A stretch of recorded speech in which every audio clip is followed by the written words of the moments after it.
মুসলমান ইমানদার আল্লাহর গোলাম, বলতেছিলাম সালাম দেওয়া যেমন ভাবে এটা সামাজিকতা রক্ষা করা, তেমনই ভাবে মানুষকে ভালো কাজের দাওয়াত দেওয়া, মানুষের সাথে ভালোভাবে কথা বলা, এটাও কিন্তু সামাজিকতা রক্ষা করা।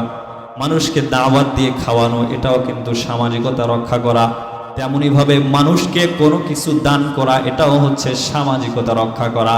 এটার কারণেও আল্লাহ তাআলা মানুষের আমল নামায় নেকি লিখে দেন। সুবহানাল্লাহ বলেন। আল্লাহ তাআলা কোরআনে হাকিমের মধ্যে বলেন, الذين ينفقون في السراء والضراء والكاظمين الغيظ والعافين عن الناس والله يحب المحسنين।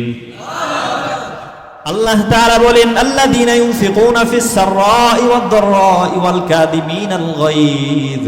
আল্লাহ তাআলা আয়াতের মধ্যে মুত্তাকিদের সিফত গুণ বর্ণনা করতেছেন। আল্লাহ তাআলা বলেন, মুত্তাকি তো তারা যারা নিজের সচ্ছলতা এবং অসচ্ছলতা উভয় অবস্থায় আল্লাহর রাস্তায় দান করে। আল্লাহ তাআলা মুত্তাকিদের গুণ বর্ণনা করতেছেন। আল্লাহ বলেন, মুত্তাকি তো তারা যারা নিজের সচ্ছল অবস্থায়, নিজের হাতের ভালো অবস্থায় এবং খারাপ অবস্থায় উভয় অবস্থায় আল্লাহ তাআলার রাস্তায় দান করে। তবে পার্থক্য কি? যখন সচ্ছল থাকবে আল্লাহর রাস্তায় একটু বেশি দান করবে, যখন অসচ্ছল থাকবে তখন একটু আল্লাহর রাস্তায় কম দান করবে। তবে দান আল্লাহর রাস্তায় করবে। কিছু মানুষ আছে দেখবেন টাকার অভাব নেই, কোটি কোটি টাকা, কিন্তু মনটা বড় ছোট, আল্লাহর রাস্তায় দান করে না। এমন লোক আছে না নাই? কিছু লোক আছে দেখবেন তেমন কোনো ধন দৌলত নাই, মাল নাই, গরিব মানুষ, খেটে খায়, রিক্সা ভ্যান চালায় খায়, কিন্তু তারপরেও মনটা বড়, আল্লাহর রাস্তায় দান করে। আছে না নাই? আল্লাহ রাসূল সাল্লাল্লাহু আলাইহি ওয়াসাল্লাম বলেন, আনফিক ইয়া ইবনু আদম উনফিক আলাইক। নবী আরবি বলেন, এ বনি আদম, তোমরা দান করো, তোমরা আল্লাহর রাস্তায় খরচ করো। তোমরা যখন কোনো মানুষের জন্য খরচ করবা, আল্লাহ তাআলা নিজে তোমাদের জন্য খরচ করবে। যখন আমরা অপর মুসলমানের জন্য খরচ করব, তখন আল্লাহ খুশি হয়া যে আল্লাহ আমার বান্দা, আমার সিফত হচ্ছে রাজ্জাক, আমার সিফত হচ্ছে মানুষকে দেওয়া, সে আমার সিফত ধারণ করে মানুষকে দিতেছে, আমি আল্লাহ তাকে আরো বৃদ্ধি করে দিব। সুবহানাল্লাহ। আল্লাহ রাসূল সাল্লাল্লাহু আলাইহি ওয়াসাল্লামের জামানায় সবচাইতে গরীব ছিল সাহাবীদের মধ্যে বেলাল হাবশী রাদিয়াল্লাহু তাআলা। এত গরীব ছিলেন যে উনার শরীর ঢাকার মতো পোশাক ছাড়া অন্য কোনো পোশাক ছিল না। একটা মাত্র পোশাক ছিল, যে পোশাক দ্বারা তিনি নিজের সতর ঢাকতেন, সতর ঢেকে আল্লাহ তাআলার ইবাদত করতেন। একটা মাত্র পোশাক ছিল, কিন্তু তারপরেও বেলালকে আল্লাহ রাসূল কি বলেছেন? আল্লাহ রাসূল বলেন, আনফিক ইয়া বেলাল, এ বেলাল তুমি আল্লাহর রাস্তায় খরচ করো, আল্লাহর রাস্তায় দান করো। অথচ কিন্তু বেলাল গরীব, তার কাছে একটা মাত্র পোশাক ছাড়া আর কোনো কিছু নেই।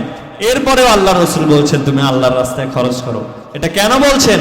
কারণ হচ্ছে মানুষ যদি ছোট থেকে ছোট কোনো কিছু দান করে, আল্লাহ তাআলা এটা পেলে পুষে বড় করে, আমরা যেমন ভাবে বাজার থেকে গরু 10,000 20,000 টাকা কিনে নিয়ে আসি, ছোট বাছুর নিয়ে আসি না, নিয়ে আসার পরে সেটা লালন পালন করে, এমনও হয় যে অনেক মানুষের 20,000 টাকা দামের গরু 20 লাখ টাকা দাম হয় কি হয় না?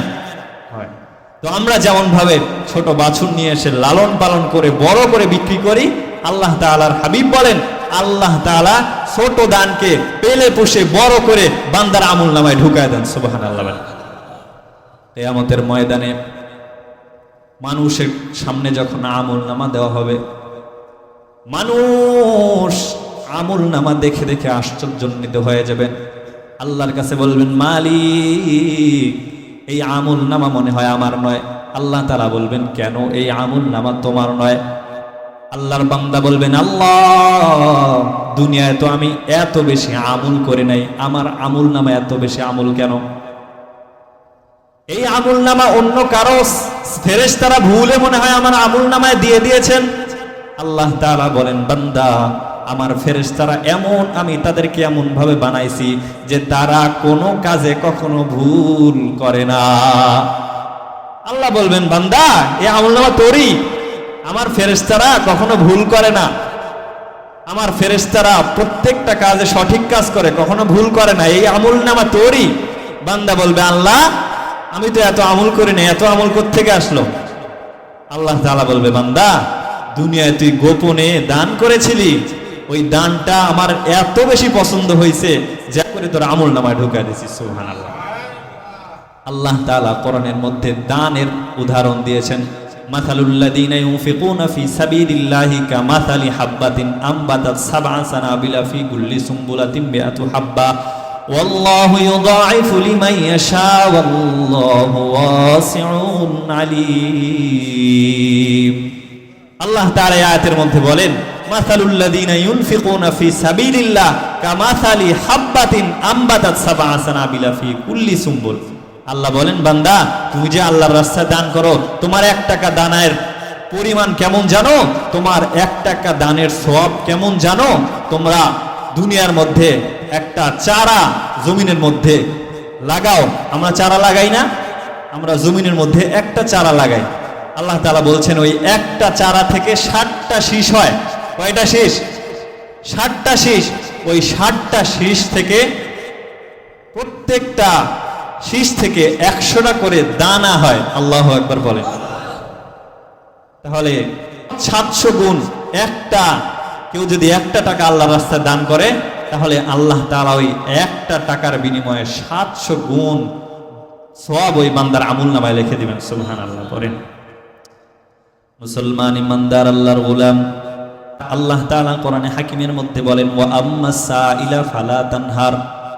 যখন কোনো সাইল, কোনো ফকির তোমাদের কাছে এসে কোনো কিছু চায় তাহলে খবরদার কখনো তোমরা তাকে নিষেধ করো না, কখনো তাকে তোমরা ফিরায় দিও না। আমাদের দরজায়, আমাদের বাড়িতে অনেক সময় ফকির মিসকিন এসে অনেক কিছু চায়, কিন্তু আমরা কি বলি যে মাফ করো বাবা, মাফ করো, বলি কি বলি না? এটা বলা যাবে না। আল্লাহ তাআলা বলছেন ওয়া আম্মা সাইল ফালা তানহার। যদি কোনো সাইল আসে, কোনো সাহায্য চানেওয়ালা ব্যক্তি আসে, তাহলে তাকে কখনো ফিরায় দিও না।